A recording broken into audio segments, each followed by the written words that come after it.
Before we start, I want to say that only 1% of you are subscribed. Please subscribe because at 1,000 subscribers, I will post a special video for you. Dr. Ethan Kane stood at the edge of the lecture hall, a meticulously labeled jar in his hand. Inside, a spider no bigger than a pinhead rested on a fine silk web. To most, the creature was unimpressive, a speck of life easily overlooked. To Ethan, it was a miracle of evolution. "Ladies and gentlemen," he began, his voice calm but commanding, "meet Pata d'Igua, the smallest spider on Earth. Its venom, proportionally, is among the deadliest on the planet." A ripple of disinterest spread through the alien students gathered before him. Olektor, the hulking Zenith warrior, let out a low rumbling laugh. His massive frame, plated with natural armor that shimmered under the fluorescent lights, made the humans in the room look like fragile dolls. "This." Olektor scoffed, gesturing with a clawed hand toward the jar. "This is what you consider dangerous?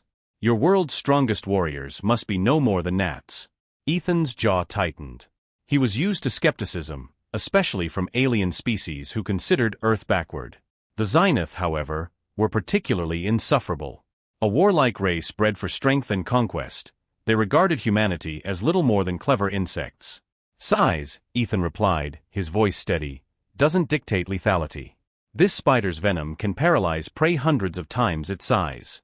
Insects, reptiles, even small mammals. It's efficient, highly potent, and deadly." A slender alien with translucent skin and glowing veins raised a tentacled appendage. "Dr. Kane," it asked, its voice melodious, "why study such insignificant creatures? Surely, there are larger predators on your planet." Ethan smiled thinly. "Nature doesn't prioritize size. It prioritizes survival. Creatures like the Pata d'Igua thrive because they don't need brute strength. They rely on strategy, precision, and efficiency. Lessons, I think, that can apply to more than just biology."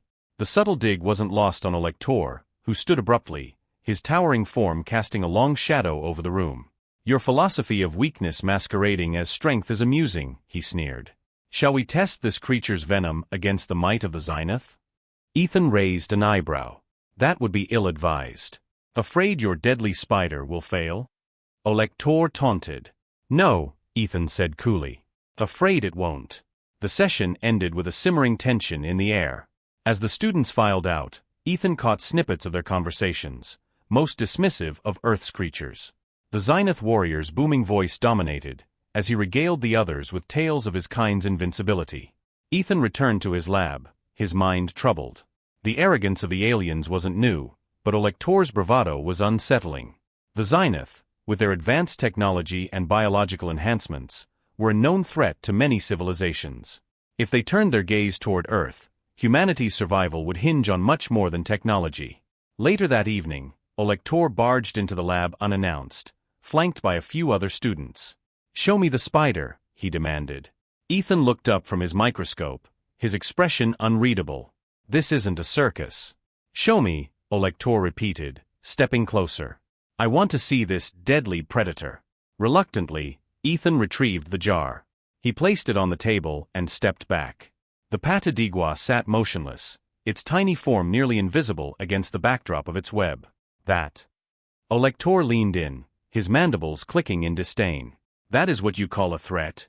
Ethan crossed his arms. "Only if you're foolish enough to provoke it." Olektor's eyes gleamed with challenge. He extended a finger toward the jar, ignoring Ethan's warning. The spider moved so quickly it was almost imperceptible, latching onto the alien's armored finger for the briefest moment. Olektor laughed. "I felt nothing." Seconds later, his laughter faltered. A ripple of dark green spread across his veins, his body convulsing as he staggered backward. His comrades rushed to his side, their panic evident as their proud warrior crumpled to the floor. Ethan sprang into action, grabbing a syringe filled with an antivenom cocktail. He injected it near the site of the bite, watching as Olektor's spasms subsided. The warrior lay still, his breathing ragged, his pride shattered. "Like I said," Ethan murmured, his voice sharp. "Size doesn't dictate lethality." The room was silent, save for Olektor's labored breaths. The alien students exchanged uneasy glances. For the first time, they looked at Earth, and its inhabitants, with something other than disdain. It was fear. The incident with the Patadigua left the alien students shaken. Whispers spread through the research facility, and Elector's pride had taken a devastating blow. Although he recovered physically, the psychological scar of being brought to the brink of death by something so small lingered.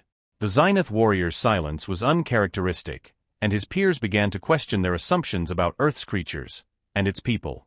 Dr. Ethan Kane observed it all with a mixture of frustration and unease. He knew that the Zenith Empire would not take this event lightly. Pride ran deep in their culture, and any perceived weakness was grounds for retribution. He had warned Elector, but arrogance had won out. Now, Ethan feared the consequences. The following day, Ethan was summoned to the facility's conference hall. A live holofeed displayed an imposing Zenith figure, General Arvok, one of the Empire's highest-ranking officers and Elector's superior. His plated armor gleamed like obsidian, and his eyes glowed with predatory intensity. "Dr. Kane," Arvok began, his voice deep and resonant, "you have dishonored the Zenith Empire." Ethan folded his arms, standing firm against the imposing hologram. "Your warrior dishonored himself by ignoring my warnings." The spider was not a weapon, it was a scientific specimen. Arvok's mandibles twitched, a gesture Ethan recognized as suppressed anger. "You think this excuses the humiliation of our finest warrior?" This insignificant insect bested him. "Your species has grown bold, Dr. Kane." "This isn't about boldness," Ethan replied. "It's about respect, for life, no matter its size." Arvok leaned closer, his image towering over the room. "Then let me show you how the Zenith Empire teaches respect." The transmission ended abruptly, leaving an oppressive silence in the room. Ethan turned to the facility director, his expression grim. "They're coming." The first signs of the invasion were subtle, a sudden spike in atmospheric ionization, satellite disruptions, and reports of strange vessels moving just beyond Earth's orbit. Within hours, the skies were filled with Zenith warships, their sleek forms bristling with weaponry. Earth's defenses scrambled, but the Zenith were prepared. Advanced energy shields deflected missiles and projectiles, while precision strikes dismantled critical infrastructure.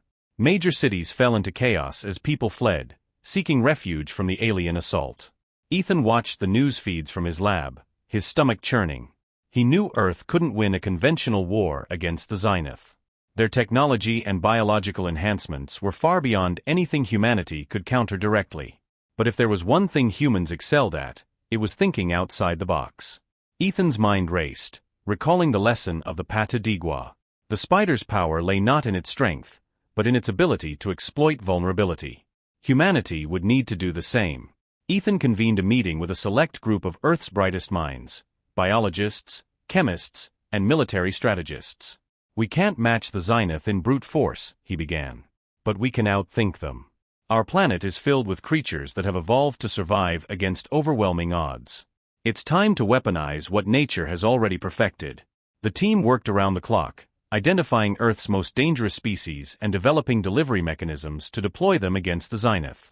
Venoms, toxins, and parasitic organisms were isolated, synthesized, and enhanced. The goal wasn't just to harm the enemy, but to exploit their biology in ways they couldn't anticipate. Meanwhile, Ethan began studying Zenith physiology in greater detail, using data gathered from Elector's reaction to the spider venom. He discovered a critical weakness. The Zenith's enhanced immune systems were highly efficient against known threats, but struggled with novel compounds. Earth's unique biochemistry could be their Achilles heel. As the Zenith warships descended, Ethan's plan was set into motion. Drones carrying bioengineered payloads swarmed the alien forces. Clouds of venomous spores and microorganisms infiltrated their shields, bypassing technology that wasn't designed to combat living weapons. The Zenith warriors, so confident in their invincibility, began to fall. The venom from creatures like the Patadigua and others adapted for the assault overwhelmed their systems, paralyzing and incapacitating even the strongest among them. Ethan monitored the battlefield from his command center, his heart pounding as reports of successes poured in. "We're not trying to kill them all," he reminded his team. "We're forcing them to retreat. This is a show of strength, not annihilation." But deep down, he knew the Zenith wouldn't take this defeat lightly. They would escalate the conflict, and Earth would need to be ready. The Zenith retreat was brief, a strategic regrouping rather than a true withdrawal. General Arvok, enraged by his force's unexpected defeat, initiated a full-scale invasion. Massive warships descended into Earth's atmosphere, blotting out the sky and unleashing waves of destruction. Their message was clear: Earth's defiance would be punished. Dr. Ethan Kane watched the chaos unfold from an underground command center hidden beneath the research facility. Earth's military forces were fighting valiantly but losing ground.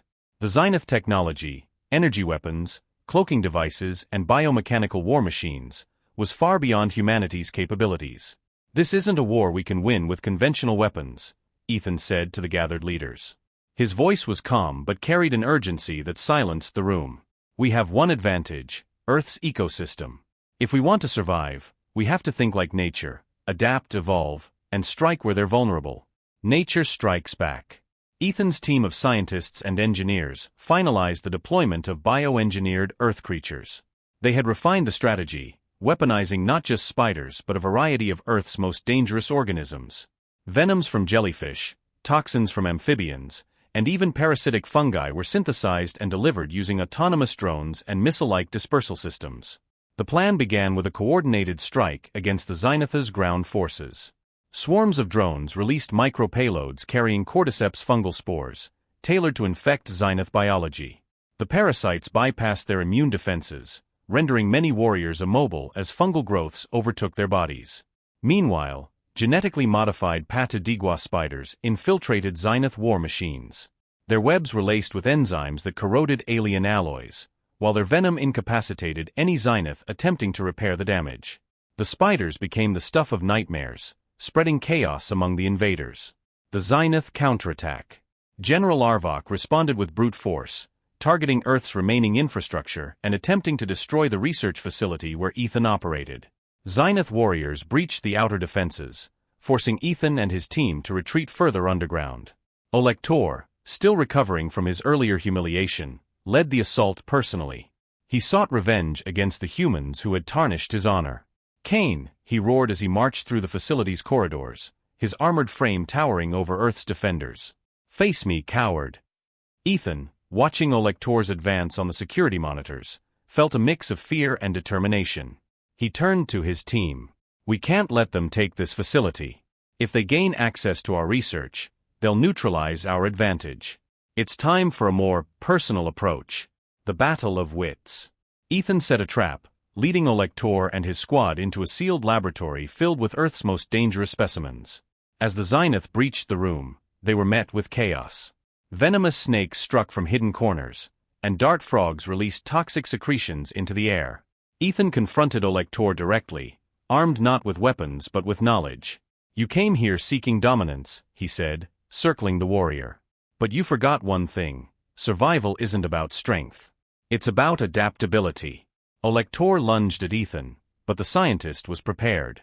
He triggered a mechanism that released a concentrated dose of modified Pata Digua venom into the air. Olektor staggered, his enhanced physiology failing against the tailored toxin. "You underestimated us," Ethan continued, standing over the struggling warrior.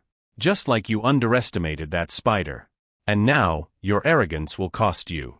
A tactical victory. Outside, the Zenith forces began to falter. The bioengineered attacks had crippled their warships and decimated their ground troops. General Arvok, realizing the invasion was unsustainable, ordered a retreat. But his message carried a chilling promise: "This isn't over, Earthlings. The Zenith Empire does not forget." Ethan watched as the remaining Zenith forces fled, their once mighty warships limping back into orbit. For the first time in weeks, the skies cleared, and a cautious hope settled over the survivors. But Ethan knew the battle was far from over. The Zenith would return, stronger and more prepared. Earth's survival would depend on its ability to stay one step ahead, and on the lessons learned from its smallest and deadliest creatures. The aftermath of the Zenith retreat brought little relief to Dr. Ethan Kane and the surviving defenders of Earth. Scattered fires burned across cities, and the world's infrastructure lay in ruins. However, the brief respite was enough for humanity to regroup. Everyone knew the Zenith would return, and this time, they'd come with a vengeance. The warning. 3 days after the retreat, an encrypted message was intercepted by Earth's intelligence network. It was from General Arvok, and its contents were chilling. "Your victory was fleeting. We are the Zenith, forged in war and built to conquer. When we return, there will be no mercy, no negotiation. Earth will burn. Ethan gathered with Earth's remaining military leaders and scientists in the underground command center. "We've bought ourselves time," he said, "but we can't rely on the same tactics. The Zenith won't fall for the same tricks twice." One of the generals slammed his fist on the table. "We need weapons, not more of these creatures. What you're suggesting is—" "What I'm suggesting," Ethan interrupted sharply, "is the only reason we're alive right now. Nature gave us weapons more advanced than anything the Zenith have ever faced. It's not just about using them, it's about thinking like them. That's how we win." The Zenith return. Weeks later, the skies filled with the menacing shapes of Zenith warships. This time, their forces were more prepared. Biological shields had been developed to counter Earth's toxins, and their war machines had been reinforced against corrosive attacks. The Zenith were adapting. But so was humanity. Ethan's team had spent every waking moment enhancing their bioengineered arsenal. The Pata Digua spiders were now modified with synthetic enzymes that could eat through Zenith armor in seconds. Venomous creatures carried payloads tailored to bypass the Zenith's upgraded defenses. Even Earth's microbes had been weaponized to spread rapidly within the alien invaders. As the Zenith launched their first strike, they were met with unexpected resistance. Swarms of drones carrying genetically enhanced organisms targeted their landing zones. Modified cordyceps spores infected their warriors with frightening efficiency, turning their own troops into walking weapons. The war spilled into Earth's ruined cities, with Ethan's tactics turning the environment itself into a battlefield. Booby traps using venomous insects, toxic plant-based bombs, and parasitic delivery systems wreaked havoc on the invaders. The final showdown. Ethan knew the key to victory lay in defeating General Arvok. The Zenith forces were highly hierarchical, and the loss of their leader would throw them into disarray. Using intelligence gathered from previous battles, Ethan identified the general's command ship, a massive fortress hovering above what was left of New York City. With a small team of specialists, Ethan infiltrated the warship. The group carried nothing but their bioengineered creations, which they deployed strategically to sabotage the vessel. As the team advanced, Ethan encountered Olektor once again. The Zenith warrior, now fully recovered, was eager for vengeance. "This ends here, human," he snarled, drawing a blade forged from alien alloys. Ethan, unarmed except for a small vial of enhanced Pata Digua venom, stood his ground. "It ended the moment you underestimated us," he said calmly. The two engaged in a brutal fight. Olektor's strength was overwhelming, but Ethan used the environment to his advantage. He lured the warrior into a trap, releasing a swarm of spiders that overwhelmed Olektor's armor. The venom acted quickly, paralyzing him. Ethan leaned down, his voice steady. "Strength isn't enough. Intelligence wins wars." The general falls. Ethan reached the command center of the ship, where General Arvok awaited him. Unlike Olektor, Arvok didn't underestimate Ethan. The general attacked with precision, using energy weapons and his own formidable combat skills. Ethan relied on his creations. A modified dart frog released its toxins into the air, forcing Arvok to retreat. Using the distraction, Ethan released a final drone carrying a concentrated dose of bioengineered venom directly into the ship's core. The warship systems began to fail, and Arvok, weakened by the toxins, collapsed. As the ship started to implode, Ethan narrowly escaped with his team. From the safety of a nearby hill, he watched as the command ship plummeted into the city below, taking General Arvok and the Zenith leadership with it. Victory! With their leader dead and their forces in disarray, the remaining Zenith retreated into space. Earth was left scarred but victorious. The battle had proven humanity's resilience and ingenuity. In the days that followed, Ethan stood in the ruins of the research facility, reflecting on the cost of survival. The war had shown the universe that humanity was not to be underestimated. Earth's smallest creatures had delivered its greatest victory, and its people had shown the unyielding spirit that defined them. The Zenith might return one day, but Ethan knew humanity would be ready. They had learned to adapt, to think like predators, and to strike with precision when the moment demanded.